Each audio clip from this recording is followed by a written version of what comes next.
what would be good practices in terms of productivity when you are the only designer in the organization? Designer team of one, very challenging role. Designers are naturally collaborative state. So making sure that you are not only going out to your team with hacky check-ins of like, hey, this is what I'm working on, this is the right direction. I want to like check in just before like I spend any more time on this. That's going to save you a lot of time. Not only that, but it's also going to build a lot of goodwill. And like, remember, the more that people come to you for opinionation and reliability, that's a good metric for yourself. Then more tactically speaking, I've tried everything under the sun. Really, the best thing to do is just keep 3 or 4 things that you want to get done that day and do it in between the hours of 9 and 1. Those are your most productive hours when your brain is just firing on all cylinders. Making sure that there's also good sleep, making sure that there's good nutrients to feed your brain, and making sure that your mental state, you may find that you're actually doing a lot less work, but you're doing the right work. And so again, you may have more time to iterate on the visuals. Yeah, you need to protect your time when you talk about productivity, right? So you could have some loose rules around like, hey, these are the times where like I really need to get stuff done. You could also be transparent with your workload because like as a designer team of one, everything is coming to you, like marketing, asset, or whatever. You could also like publish your backlog to the entire company and be like, look, here's the queue of work done. I could do it, but you're going to have to like be prioritized in this list. That is great advice. And like, just to add to that, keeping your like top of focus goals, you're going to find every excuse on planet Earth to not get to those goals, to write back to your friends about tonight's plans, to make sure that you replace your Kleenex box at your desk. It's just stupid shit, right? Like, just make sure that you are setting yourself up for success and not overwhelming yourself. Everything I've said, not me, way smarter people than me. Warren Buffett's a pretty smart fucking dude. So he just puts like 1, 2 things on his list that he's going to get done that day no matter what, but it's part of a larger list of things that needs to get done. When an engineer or a founder reaches out to you or a PM is like, hey, I need this done ASAP.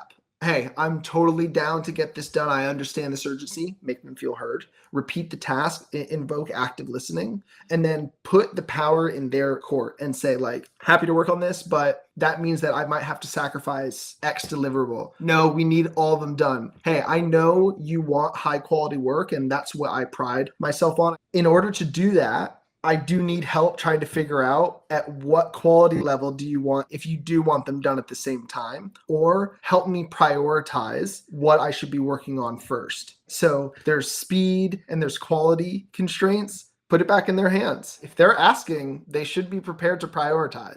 Absolutely. That's great. This freshman product design student is applying for internships. Also, what types of projects should I include to get these internships? Rule number 1, never apply to a job.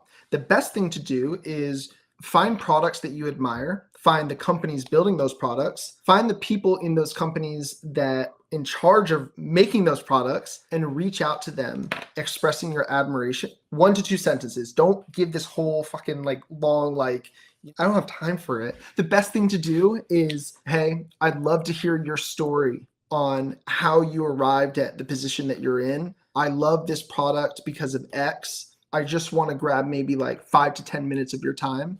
And so suddenly you're putting someone in a position where they have to say no to a 5 to 10 minute meeting. Like, what type of jerk is going to say no to that when they're getting asked advice, right? So that will get you a job a lot faster. People get jobs in like Silicon Valley because of networks, people, building relationships. That's how you actually get the job. I'm not saying that people don't get jobs through like the front door, but 70% of the jobs that get posted, they were actually internally already posted weeks before they hit the internet. The other question, what to put in your portfolio?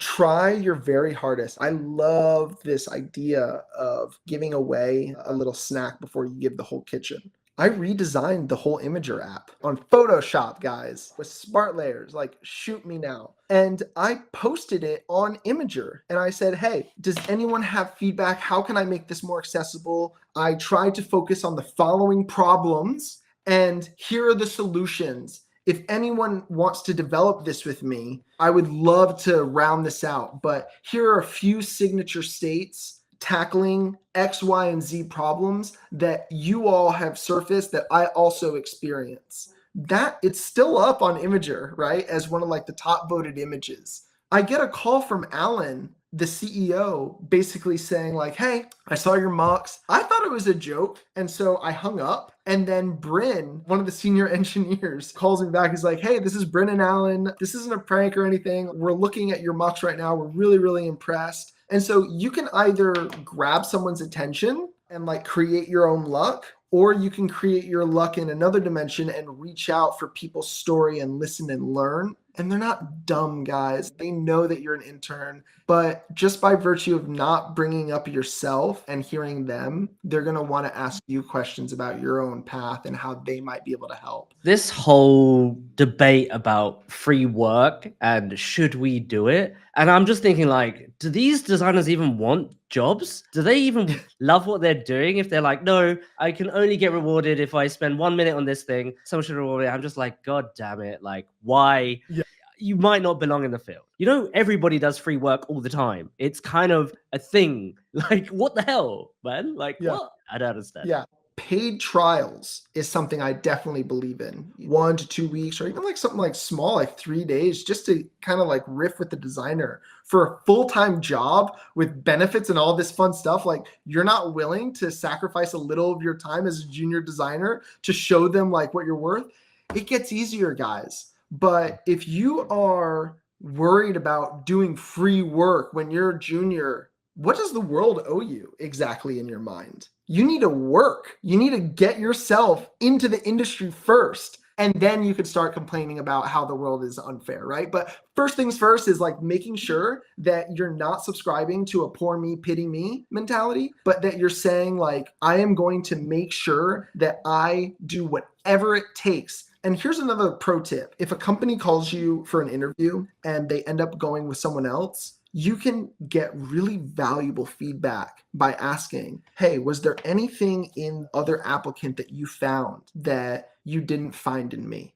Getting that feedback is so critically important. And as designers, we should not shy away from that critical feedback. In fact, we should lean into it and try your very hardest to pull it out of the people that have judged you for a job. Harrison, do you have specific KPIs to measure regarding user experience to show the impact of the design? It really all comes back to customers and usage. If your onboarding flow is getting redesigned, before you even start designing, you should first get a lay of the land of what is the conversion rate right now? Okay, well, where's the drop off?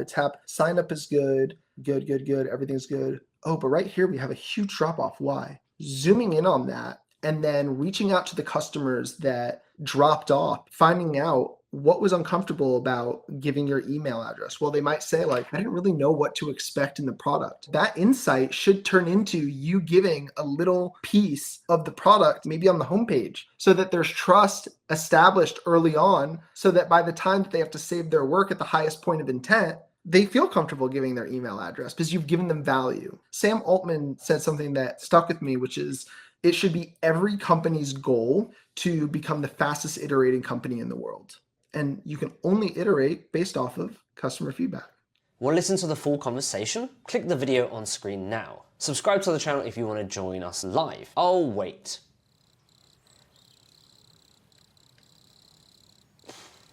Okay, fine, you don't have to join us for the live stream, but if you like stuff like this, then click that subscribe button. I'll see you on the inside. Bye!